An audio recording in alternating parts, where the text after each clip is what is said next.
Dapat matutunan kahit ng mga kabataan natin ngayon na anumang kanilang kinakain ay pinaghihirapan.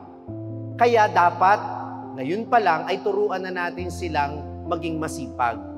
Isang bagay na ginawa namin noon, nakasunduan namin sa aming bahay, yung kasangkapan namin sa bahay, kung 7 kami, 5 kaming magkakapatid sa ka-parents ko, 7 baso, 7 pinggan, 7 kutsara tinidor.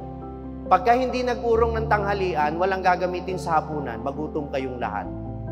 Dahil kailangan maging responsable. Binigyan tayo ng Diyos ng buhay. Amen? Binigyan ka ng lakas, binigyan ka ng panahon, binigyan ka ng kakayanan. Isang mabigat na kasalanan na huwag mong gamitin yan sa kabutihan. Kaya nga yung katamaran ay isa sa mga 7 capital sins. Mga kasalanang nakamamatay. Tanong niyo sa akin, bakit? Ang taong tamad, kahit humihinga, walang kwenta ang buhay, para ka ng patay. Kasi hindi mo ginagamit ng maayos yung buhay, kakayanan at lakas ay pinagkaloob sa iyo ng Panginoon. At napakalaking insulto sa Diyos kung wala kang ginawa sa mundong ito kundi tumunganga.